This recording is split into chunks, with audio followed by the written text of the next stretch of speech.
ऐसी दो ही चीजें हैं जो स्टूडेंट को परेशान करती हैं। पहला तो है मैथमेटिक्स और दूसरी है जीके।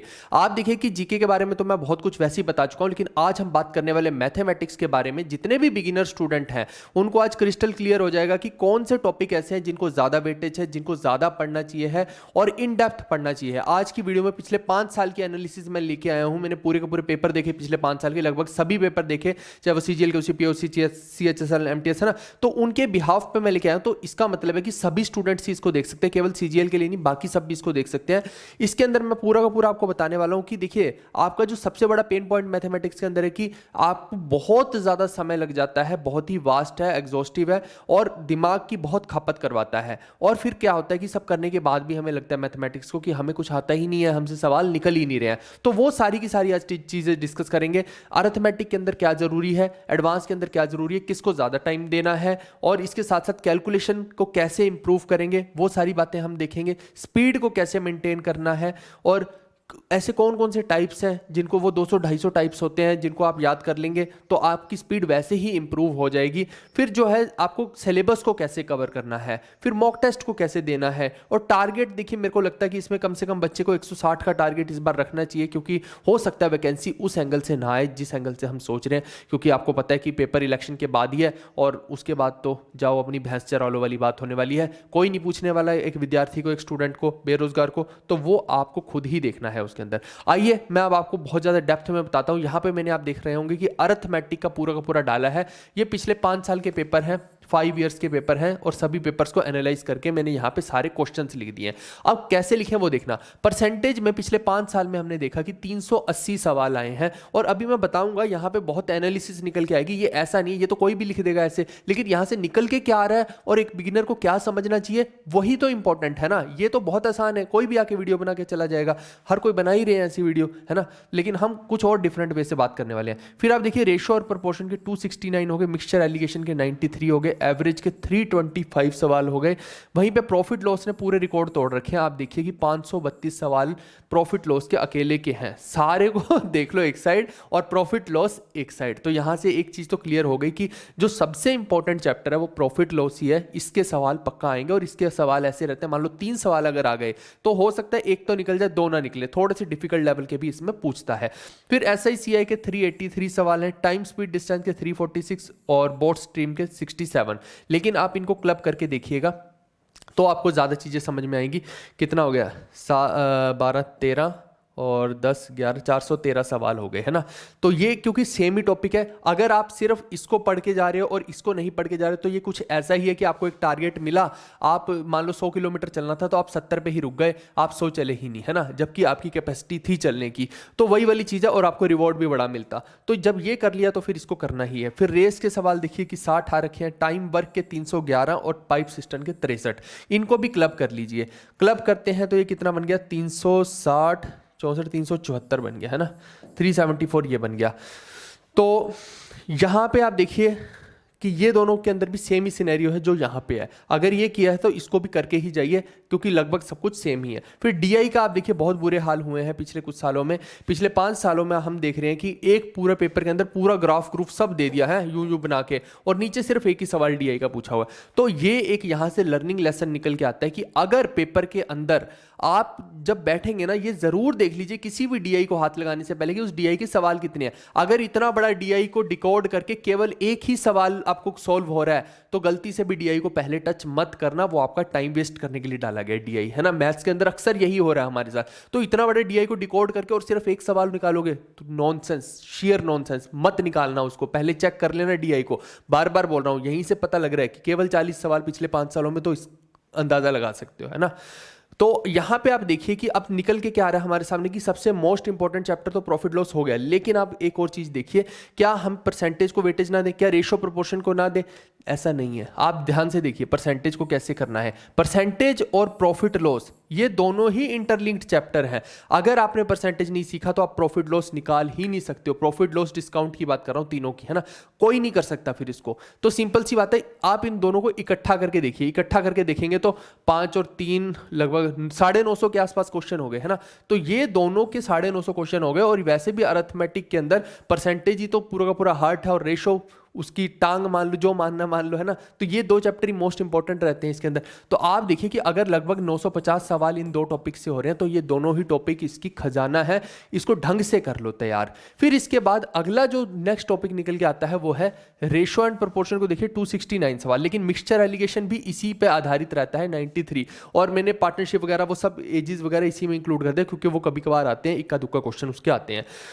अब आप देखिए कि यहीं से ही रेशो से ही फिर आगे एवरेज निकल के आएगा। तो कहने का मतलब है कि अगर आपने ये टॉपिक नहीं सीखा तो आप यहाँ पे भी थोड़ा सा परेशान होंगे ही होंगे, और सिर्फ परेशानी यही नहीं रहेगी, फिर परेशानी यहाँ भी आ जाएगी। रेशो के ऊपर ही आधारित है टाइम स्पीड डिस्टेंस और उसी पे आधारित है टाइम एंड वर्क, तो फिर वो परेशानी आगे तक चलेगी। तो इसलिए रेशो को भी नहीं छोड़ सकते। इन दोनों चैप्टर्स को अगर आप देखते हैं तो 269 प्लस 93 लगभग 350 के आसपास की वेटेज इसकी बनेगी, है ना। मोटे मोटे तौर पे देखा जाए तो 400 ही मान लो, मोटे मोटे तौर पे देखा जाए 400 की वेटेज इसकी बन रही है, तो अच्छा एक वेटेज बनता है। मैं यहाँ पे आपको क्यों बता रहा हूँ ये सारी की सारी वेटेज, इसका एक क्लियर कारण है। मैं ये देखने के लिए नहीं बता रहा कि हमें छोड़ के क्या जाना है, मैं ये बता रहा हूँ आपको कि टाइम किसको ज्यादा देना है भाई मेरे। ये इस वजह से नहीं बता रहा कि छोड़ना क्या है, इसलिए बता रहा हूँ कि टाइम किस सब्जेक्ट को ज्यादा देना है। तो इसको उस हिसाब से अब 400 के आसपास सवाल इसके बनते हैं, तो ये भी एक इंपॉर्टेंट हमारा बन जाता है। और साथ में फिर ये तो आगे कैरी फॉरवर्ड तो हो ही रहा है। इसके बाद आप देखिए कि SI CI के अंदर देखिए दो चीजें, जो SI है ना, SI के सवाल आप देखिए 203 के आसपास हैं और यहाँ पे 180, CI के जो है वो 180 हैं इसमें से। तो मोटे मोटे तौर पे अगर देखा जाए तो अगर आपको छोड़ना ही है ना कुछ, या फिर कहें कि बिल्कुल कम प्रैक्टिस किसी चीज़ की करनी है, तो वो CI की है। आप चाहे तो SI की कर लीजिए, 203 सवाल रखे, ज़्यादा इसी के आ रहे हैं। लेकिन CI थोड़ा सा कंफ्यूजिंग भी रहता है, कैलकुलेटिव भी रहता है, तो आपको कभी भी बहुत ज़्यादा प्रायोरिटी नहीं देनी है। बच्चे सारा सारा दिन CI पढ़ते रहते हैं, उनको लगता है यही सबसे डिफिकल्ट है। मत करो ना, डिफिकल्ट है तो बहुत ज़्यादा डिटेल में करने की कोई आवश्यकता नहीं। और सारे सवाल डिफिकल्ट नहीं आते हैं CI के भाई मेरे, जब करोगे पेपर तो आपको समझ में आ जाएंगे पुराने। फिर इसके बाद मैं टाइम स्पीड और टाइम बोट्स की तो पहले ही बता चुका, 413 सवाल बन रहे हैं और इसके 374 बन रहे हैं। लेकिन वहीं पे यहाँ पे रेस में देखो, रेस के सवाल केवल 60 हैं। इसका मतलब है कि हर बार तो ये आ ही नहीं रहा है रेस, तो रेस को आप छोड़ सकते हैं। अगर कोई बच्चा नहीं भी करना चाहता रेस का चैप्टर तो उसको आप छोड़ सकते हैं। और यहाँ से अगर CI को बिल्कुल कम वेटेज है, CI को कम से कम करके जाइए। अगर आपको समय का कंस्ट्रेंट लग रहा है, अगर आपको लग रहा है कि आपके पास समय ही समय है, फिर तो आप कर लीजिए। आप एक दो बार पेपर दे चुके हैं, अब आपको सब क्लियर है, तो फिर तो कोई मतलब ही नहीं, फिर तो सब करके जाइए आप। लेकिन अगर बिगिनर है तो बिगिनर बच्चे के पास समय की कमी होती है, उस एंगल से बता रहा हूँ। केवल यही दो चीज है जिनको, रेस को तो आप पूरा ही छोड़ के जा सकते हैं और CI को एकदम कम मोटे मोटे तौर पर अगर करना है तो, और कुछ भी छोड़ने लायक नहीं है। और दूसरा ये है कि DI को भी आप कम वेटेज दीजिए। हालांकि DI अकेला कुछ नहीं होता है, ये परसेंटेज और रेशो का ही गेम है DI। जिसको ये दोनों आते हैं वो DI भी कर लेगा, लेकिन फिर भी इसकी अब अलग से कोई प्रैक्टिस नहीं करनी है। प्रीवियस ईयर में देखिए, पिछले 10-15 साल के पेपर देखें तो बहुत सारे क्वेश्चन बन जाते हैं, लेकिन वो सब करने की जरूरत नहीं है। बस वो जो 40 यहाँ पे आ रखे हैं ना DI, पुराने 40 क्वेश्चन आ रखे हैं, बस वही सीख जाओ, मोर देन सफिशिएंट है ना। बहुत ज़्यादा डिटेल में मत जाओ इस चीज़ के लिए। तो कुल मिला के ये मैंने आपको बता दिया है मोटे तौर पर कि ये कितना है। अब अगर टोटल मैं कर लूँ इन सभी क्वेश्चन को तो ये बन जाएंगे 2869। ठीक है, ये सभी सवाल जितने भी आप ऐड कर लीजिए। अर्थमेटिक कितना हो गया, अर्थमेटिक हो गया 2869। क्यों बता रहा हूं अभी आपको समझ में आ जाएगा। नेक्स्ट हमारा है एडवांस मैथ्स का। नंबर सीरीज के या नंबर सिस्टम के हम बोले तो 277 क्वेश्चन बन रहे हैं, लेकिन इसमें भी मैंने देखा कि ज़्यादातर क्वेश्चन जो बन रहे हैं ना, रिमाइंडर थ्योरम के बन रहे हैं और डिविजिबिलिटी के बन रहे हैं। ये दो टॉपिक के क्वेश्चन ही ज़्यादा बन रहे हैं, तो पहली प्रायोरिटी आप इनको दीजिए और मुझे लगता है कि फिर तो आप कर ही देंगे, उसके बाद कोई दिक्कत नहीं आएगी। एक यूनिट डिजिट के भी बनते हैं, बट इन दोनों के ज़्यादा हैं। फिर HCF LCM की बात करते हैं तो 125 सवाल बनते हैं। सिंप्लीफिकेशन की बात करते हैं तो 184। सिंप्लीफिकेशन को कभी भी आपको ना अलग से नहीं करना है, वो अभी मैं अगली स्लाइड्स में बता दूंगा कि कैसे करना है। अलजेब्रा के देखिए, अलजेब्रा ने अलग ही रिकॉर्ड तोड़ रखा है, 620 सवाल, बहुत जरूरी है इसको करना। ट्रिग्नोमेट्री के 560 सवाल बनते हैं, हाइट डिस्टेंस के 52 सवाल बनते हैं, ज्योमेट्री के 659, मेंसुरेशन के 730, यानी सबसे ज्यादा सवाल जो एडवांस मैथ्स में बनते हैं। मेन चैप्टर यही है एडवांस मैथ्स के, अलजेब्रा से लेके मेंसुरेशन तक, है ना। कोऑर्डिनेट के तो कुछ बन ही नहीं रहे, 19 बन रहे हैं, तो कोऑर्डिनेट को अगर कोई छोड़ के भी जाना चाहे तो छोड़ के जा सकता है, कोई जरूरी नहीं है करना। लेकिन इसमें क्या होता है कि एक दो कंसेप्ट है एक्चुअली में, रिफ्लेक्शन के सवाल पूछ लेता है। जैसे कि मान लो यूं करके पूछ लिया कि यहाँ पे मान लो एक नंबर है तो उसकी रिफ्लेक्शन एक्स एक्सिस पे क्या होगी, तो वो तो ऊपर जो है वही उतनी ही डिस्टेंस नीचे चले जाओ तो वहां से पता लग जाती है।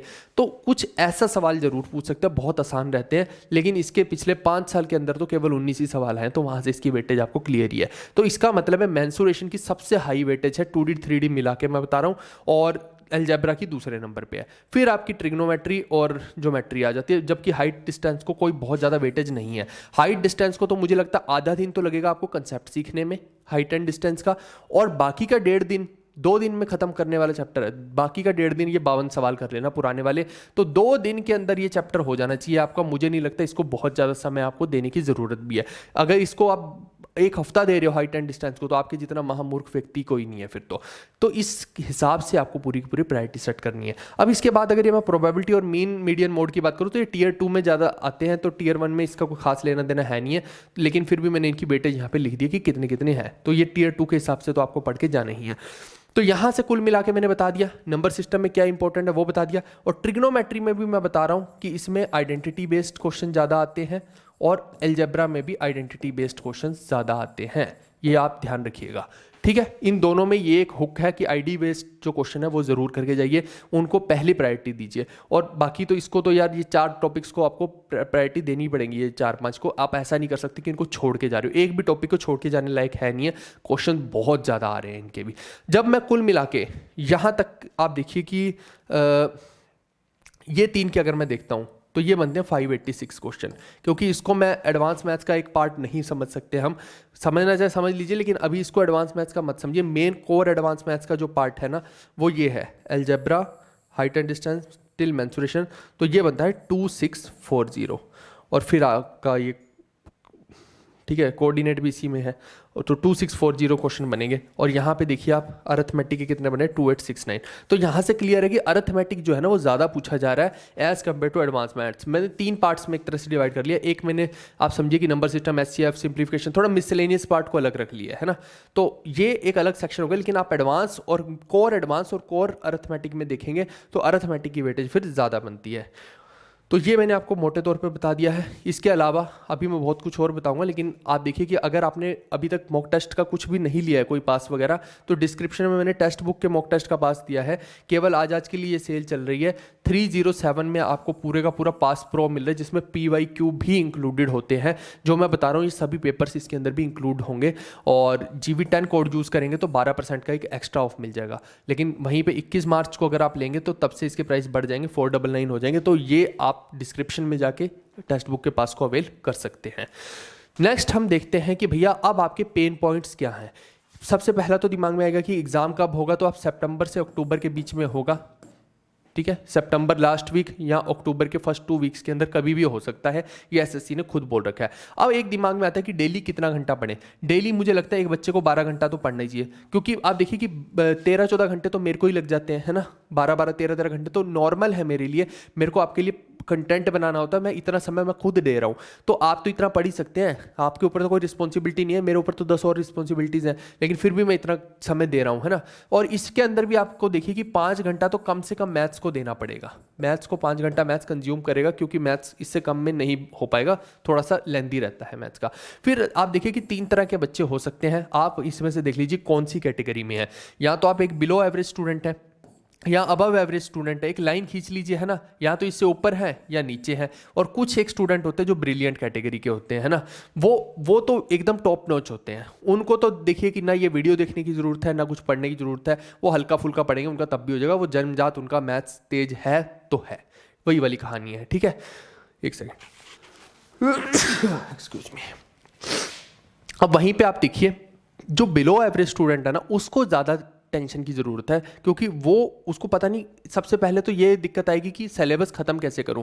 उसको हमेशा टाइम कम ही लगेगा, और जब वो कोई मॉक टेस्ट भी देगा तो उसको वहाँ भी ऐसा ही लगेगा कि भैया मेरे पास टाइम कम रह गया। और आखिरी के मान लो 10 मिनट पढ़े और उसके अगर 7, 8, 10 सवाल उसके मैथ्स के पेंडिंग है, तो वो नहीं कर पाएगा ज़्यादा सवाल, हो सकता है वो 2 या 3 सवाल ही कर पाए, वो इतना हड़बड़ा जाएगा। तो ये एक बिलो एवरेज स्टूडेंट के साथ समस्या रहती है एसएससी में। तो यहाँ पे आप इन स्टूडेंट को तो बहुत ज़्यादा काम करने की ज़रूरत है। और एक और चीज़ मैं बताऊं कि प्री प्लस मेंस को हमेशा एक साथ लेके चलिए। कभी भी ऐसा मत सोचिए कि प्री के लिए अलग तैयारी करूंगा, मेंस के लिए अलग करूंगा, जी नहीं। आपको मैं बता रहा हूँ, प्री खत्म होते ही आपके पास जो 2-2.5 महीना होगा ना, उसके अंदर आपको कंप्यूटर की टाइपिंग में भी बहुत ज़्यादा फोकस करना है। कंप्यूटर एक एक्स्ट्रा एड ऑन हो जाएगा, और बाकी के 4 सब्जेक्ट तो है ही। तो ये 6 चीज़ों को एक साथ लेके चलना बहुत मुश्किल हो जाता है, तब आप नई चीज़ नहीं कर पाएंगे, आप केवल और केवल प्रैक्टिस ही कर पाएंगे। तो अभी से ही सारी चीज़ों को हैंडल करके चलिए, अभी से ही पढ़ के चलिए, क्योंकि अभी है आपके पास 6 6.5 महीने। फिर इसके बाद एक चीज़ मैं बोलता हूँ कि कन्वेंशनल ट्रिक्स के ऊपर कभी भी रिलाय मत कीजिए, आपको चीज़ों का कोर पता होना चाहिए, बेसिक्स भी पता होनी चाहिए। सिर्फ ऊपर ऊपर की ट्रिक्स करेंगे तो वहाँ क्वेश्चन में हल्का भी हेरफेर हुआ तो आपका जो क्वेश्चन है वहीं पे धुल जाएगा, आप कर ही नहीं पाएंगे। और अगर मैं मैथ्स के पैटर्न की बात करता हूँ तो प्री के अंदर देखिए 25 सवाल आते हैं 50 नंबर के, यानी कि 2 मार्क्स ईच हो गया। और मेंस के अंदर 30 क्वेश्चन आते हैं 90 मार्क्स के, यानी कि 3 मार्क्स का ईच क्वेश्चन हो गया। और यहाँ पे 1/3 की नेगेटिव मार्किंग रहती है, यहाँ 1/4 की रहती है।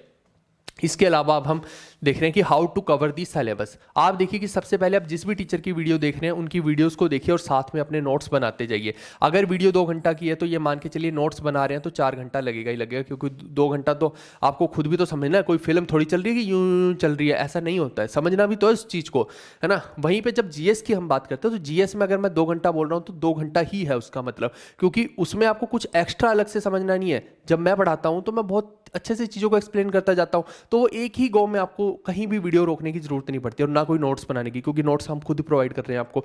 लेकिन यहाँ पे मैथ्स के अंदर यही समस्या रहती है कि 2 घंटे की वीडियो का मतलब 4 घंटा होता है, डबल होता है, सीधी बात है। जब ये नोट्स आपके बन जाएंगे उसके बाद आपका काम रहेगा प्रैक्टिस का। अब प्रैक्टिस देखिए आपको क्या क्या करनी है, नोट्स की भी प्रैक्टिस करनी है, साथ में PYQ की भी प्रैक्टिस करनी है, ये दोनों चीज़ करनी है।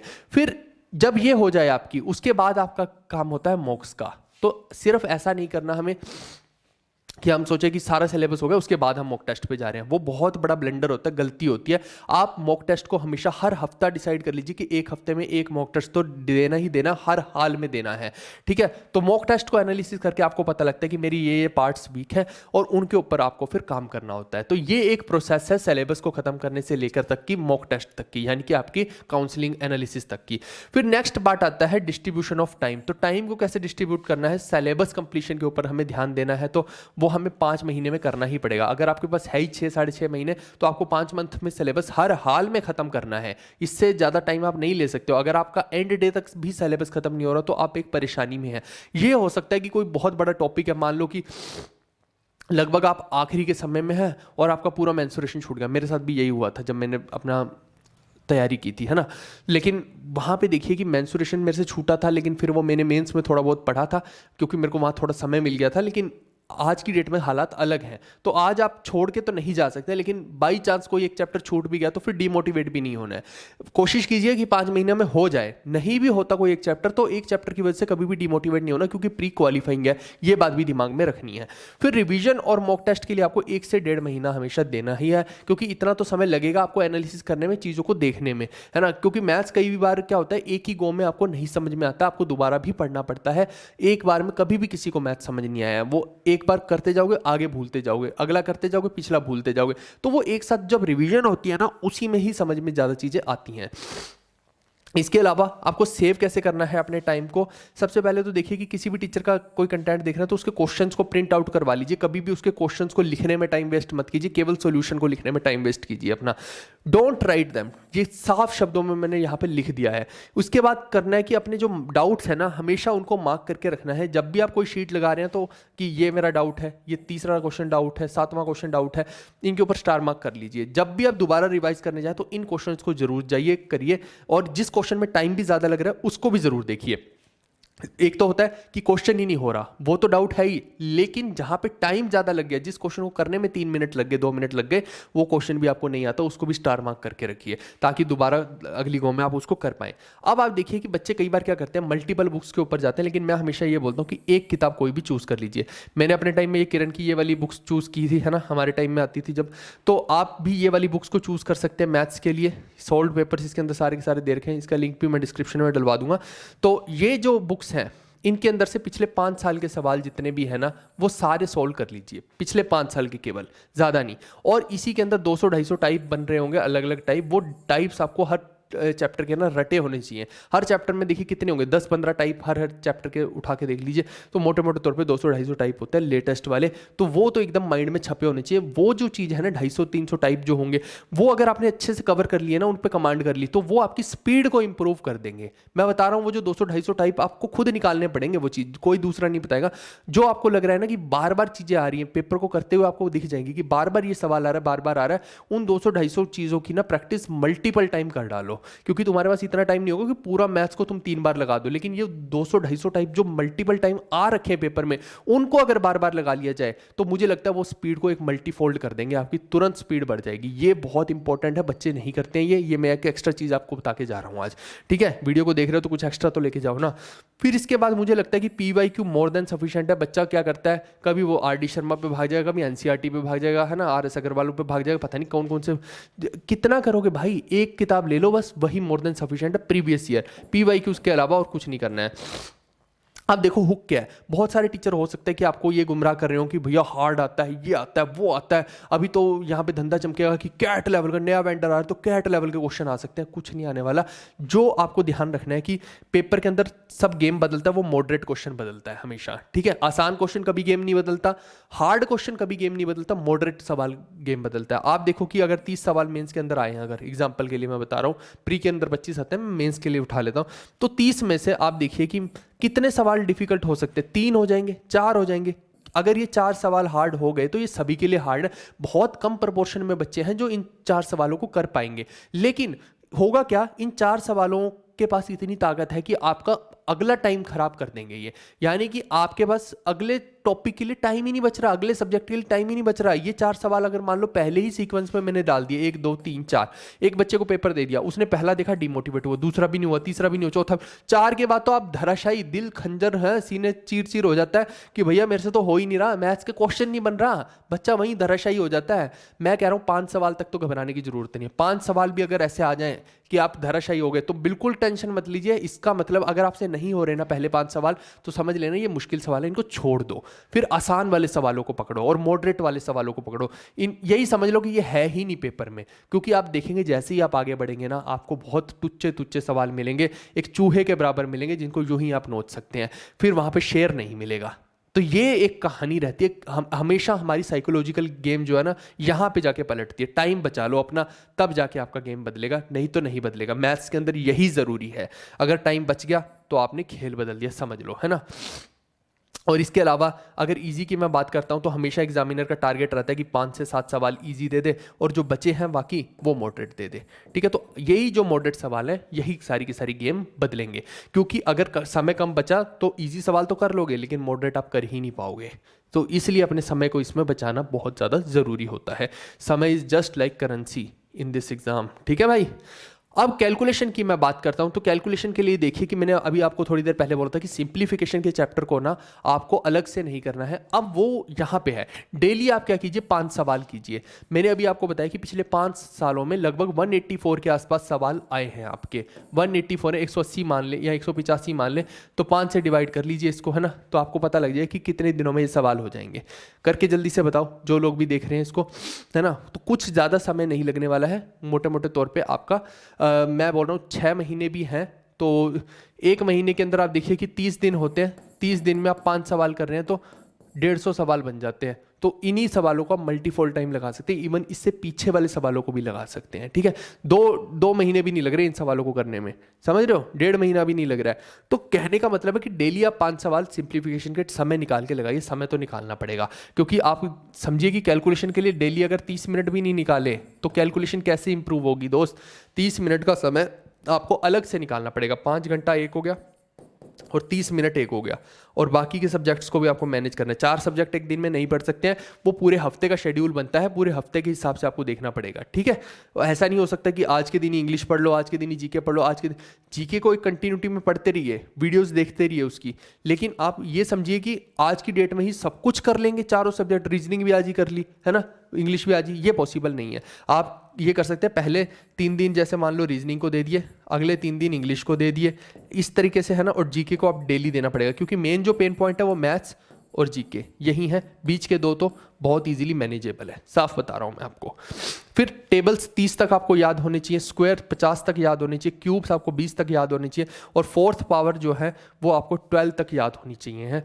और इसके अलावा रैंडम कैलकुलेशंस करके देखिए, हमेशा दिमाग में चलते रहना चाहिए कि 1235 है, इसको मैं अगर मान लो कि 3 से मल्टीप्लाई कर दूं या 17 से मल्टीप्लाई कर दूं तो कैसे करूंगा, फटाफट से सोच के देखिए, इसको करिए, है ना। या फिर ये 1235 को 3 से डिवाइड करना है, फटाफट से मेरे दिमाग में चलना चाहिए कि कैसे हो सकता है 3 से डिवाइड, है ना।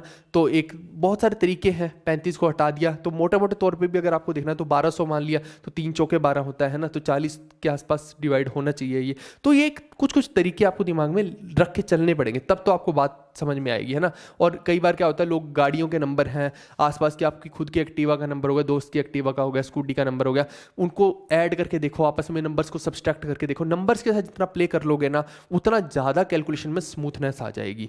और दूसरा स्पीड का तो मैंने बता ही दिया, एक तो कैलकुलेशन का बता रहा हूँ, स्पीड का भी मैंने वो 200-250 टाइप वाला बता दिया था, ठीक है। इसके अलावा रिवर्स कैलकुलेशंस को भी हमेशा करके देखना चाहिए है।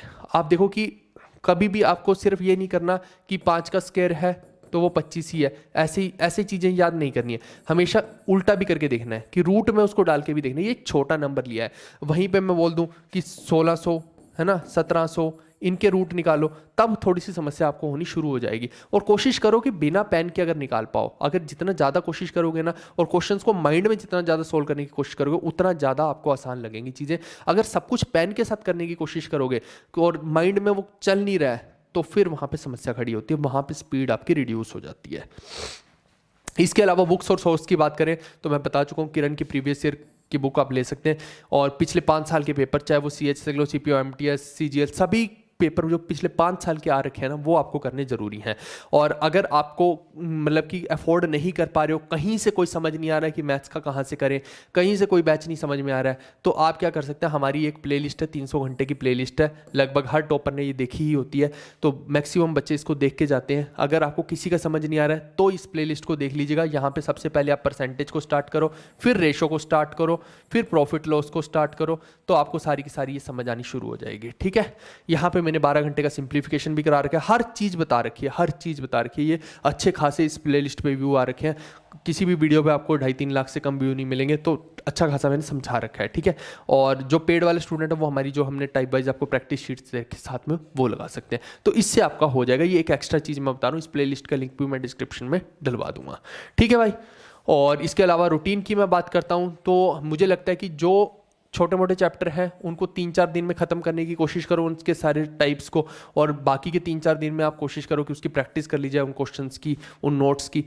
थोड़ा आपको मैनेज इस हिसाब से चीज़ों को करके चलना पड़ेगा वीकली बेसिस पे। और जो बहुत बड़े चैप्टर हैं, मेंसुरेशन, ज्योमेट्री, वो हो सकता है आपके 15-15 दिन खा जाएं भाई, उससे भी ज़्यादा खा सकते हैं। ये तो अब आपकी स्पीड पे है कि आप कितनी जल्दी जल्दी उनको कवर कर रहे हैं। वो आप अपने जो 5 महीने का टारगेट है सिलेबस खत्म करने का, उसमें डिवाइड कर लीजिए कि भैया इतने दिन इस चैप्टर को देने, इतने दिन इस चैप्टर को देने। अगर आप वही नहीं डिसाइड कर पा रहे हैं तो फिर वो कैसे मैनेज होगा, फिर कुछ ना कुछ छूटेगा आपका, सीधी बात है। और एक मॉक टेस्ट हर वीक आपको देना ही देना है। साथ में आप देखिए कि जितने भी वीक टाइप हैं या जितने भी आपने स्टार मार्क कर रखी है चीज़ें, या जिन पे आपको क्वेश्चंस को बहुत ज़्यादा आपने समय खराब कर दिया करने में, तो वो जो क्वेश्चंस हैं उनकी मल्टीपल टाइम प्रैक्टिस आपको करनी ही करनी है। फिर इसके बाद जो आपको वीक चैप्टर लगता है, मान लो अब आपको लग रहा है कि प्रॉफिट लॉस में आपकी कमांड उतनी अच्छी नहीं हो पा रही है, तो आप रेगुलर बेसिस पे उनके स्पीड टेस्ट दीजिए।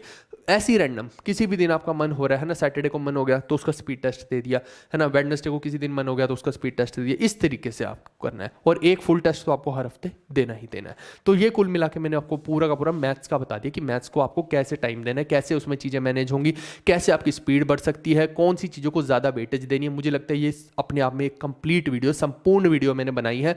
और अब कोई भी वीडियो हम बना रहे हैं ना, हम क्वालिटी का बहुत ज़्यादा ध्यान रख रहे हैं, वो कचरा बना के नहीं आपके सामने प्रोस कर रहे हैं, तो वो आप देख भी पा रहे होंगे। अब इससे ज़्यादा बेहतर और क्या चीज़ बन सकती है, आप बताइए मेरे को। और कुछ भी कोई कहानियां यहाँ पे गढ़ के बता दे कि ये कर दो वो कर दो, वो पॉसिबल नहीं होता है। जो चीज़ पॉसिबल है रियलिस्टिक में बिगिनर के लिए, मैं वही चीज़ें यहाँ पे आपके साथ डिस्कस कर रहा हूँ। अब अगली बात है कि अगर आपको देखिए, मैंने पहले ही बता दिया कि एक मैथ्स में बच्चे को दिक्कत है, दूसरा जीएस में दिक्कत है।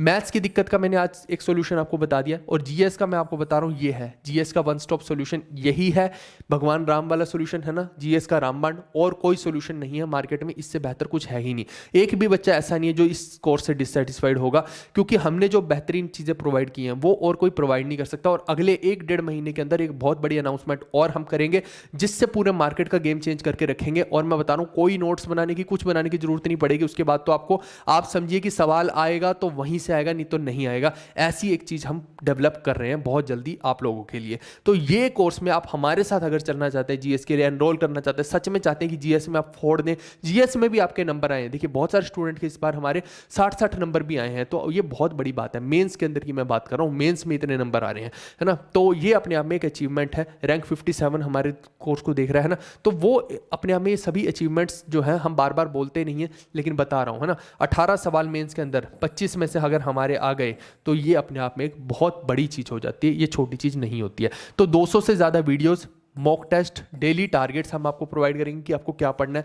हमारे लगभग सभी टारगेट्स अब खत्म होने वाले हैं जो पहले के चले हुए थे, तो 3-3.5 महीने का हमारा टारगेट रहता है, तो वो हमने ऑलमोस्ट खत्म कर दिया। अगले 8-10 दिन में हो सकता है कि नया टारगेट स्टार्ट हो जाए, तो अगर अभी से आप बैच एनरोल कर लेंगे तो आपको वो बेनिफिट हो जाएगा। और दूसरी बात है, इस बैच का प्राइस जो है वो अभी अगले 5-7 दिन के अंदर बहुत ज़्यादा बढ़ने वाला है, क्योंकि इतने कम प्राइस में हम भी इसको अफोर्ड नहीं कर सकते। पीछे से आप देखिए गूगल की पॉलिसीज़ अलग चल रही हैं, मार्केट के अंदर हर कोई अपने कमीशंस मांग रहा है, सर्वर की कॉस्टिंग्स बढ़ रही हैं, बहुत कुछ है, तो वो पॉसिबल नहीं है कि इतने कम प्राइस में हम दे दें। ये सिर्फ हम ही प्रोवाइड कर रहे हैं इतने कम प्राइस में, तो ये प्राइसेस अब बढ़ेंगे ही बढ़ेंगे, तो आप अभी लेके रख लीजिएगा। इसके अलावा जीएस के सभी सब्जेक्ट्स मैंने पढ़ाए हैं। हिंदी वाले बच्चे बोल रहे थे कि सर हिंदी का भी डाल दीजिए, तो इंग्लिश में तो सब कुछ है ही है, लेकिन हिंदी में भी हमने मॉक टेस्ट भी डाल दिए हैं, एमसीक्यूज भी डाल दिए हैं, पीडीएफ्स के नोट्स भी डाल दिए हैं, काफ़ी कुछ डाल दिया हिंदी में भी हमने। और आगे टारगेट है कि हिंदी वालों के लिए अलग से जो डिजिटल नोट्स होते हैं वो भी डाल दिए जाए, तो सब कुछ हम हिंदी का भी इसमें प्रोवाइड कर देंगे। और एमसीक्यूज मेंस लेवल तक के भी हमने इसके अंदर डाल दिए हैं। और इसकी फीस जो है अभी 899 है 12 मंथ्स के लिए, और 999 है 18 मंथ्स के लिए। ये आप लेना चाहें तो जीवी कक्षा एप्लीकेशन से आप ले सकते हैं। जीवी कक्षा प्ले स्टोर पे सर्च करेंगे, वहाँ भी मिल जाएगी, और वेबसाइट पे भी आप इसको पढ़ सकते हैं। वेबसाइट का लिंक क्या है, gvkaksha.com, www भी लगा लेना भाइयों, ठीक है। ये हमारी वेबसाइट है, तो यहाँ जाके भी आप इसको पढ़ सकते हैं पूरे के पूरे कंटेंट को, और यहाँ से भी परचेज कर सकते हैं। कोई iOS वाला बंदा है तो वो जब इस कंटेंट को परचेज कर लेगा उसके बाद हमें इस नंबर पे व्हाट्सएप कर देना 7009754930, ये 5 है, ठीक है। तो यहाँ पे व्हाट्सएप कर देना, तो आपको एक iOS ऐप का भी लिंक हम भेज देंगे। तो आई होप कि ये चीज़ आपको क्लियर होगी कि आप बड़ी स्क्रीन पे भी देख सकते हैं, छोटी स्क्रीन पे भी देख सकते हैं, हर जगह पे ये चीज़ हमने आपको पूरी से पूरी सहूलियत देने की कोशिश की है। एक ही जगह पे जीएस का सब कुछ, वन स्टॉप सोल्यूशन। और इस तरह के देखिए हम कलरफुल प्रिंटेबल पीडीएफ्स देते हैं जिनको आप प्रिंट भी कर सकते हैं, तो ये आप देख सकते हैं। इसके अंदर हम बहुत सारे वन लाइनर्स भी डाल देते हैं, और अब तो हमने एमसीक्यूज़ वगैरह सारे लेटेस्ट जितने भी हैं वो दे दिए हैं। साथ में आप देखिए करंट अफेयर दे दिया है, करंट अफेयर, फिर स्टैटिक दे दिया है, स्टैटिक में भी निमोनिक्स के साथ दिया है, ठीक है, निमोनिक्स के साथ सारा पढ़ाया है, ट्रिक्स के साथ, तो आपको सारी की सारी चीज़ें क्लास में ही याद हो जाएंगी। आई होप कि आज का सेशन आपको पसंद आया होगा। डिस्क्रिप्शन में जीवी कक्षा एप्लीकेशन का लिंक है, वहाँ जाके आप इसको परचेज कर सकते हैं। और जितने भी लोग इसको देखते हैं भाई, प्लीज़ इन वीडियोज़ को शेयर कर दिया करो। बहुत मेहनत लगती है बनाने में और एनालिसिस करने में। मैं जितनी भी चीज़ें ला रहा हूँ विद एनालिसिस लेके आ रहा हूँ, सॉलिड ग्राउंड से लेके आ रहा हूँ, तब जाके मैं आपको दे रहा हूँ, नहीं तो मैं नहीं बनाता ये वीडियोस। ओके गाइस, हम मिलते हैं नेक्स्ट वीडियो में। लाइक शेयर सपोर्ट आपकी तरफ से पूरा चाहिए। Bye bye.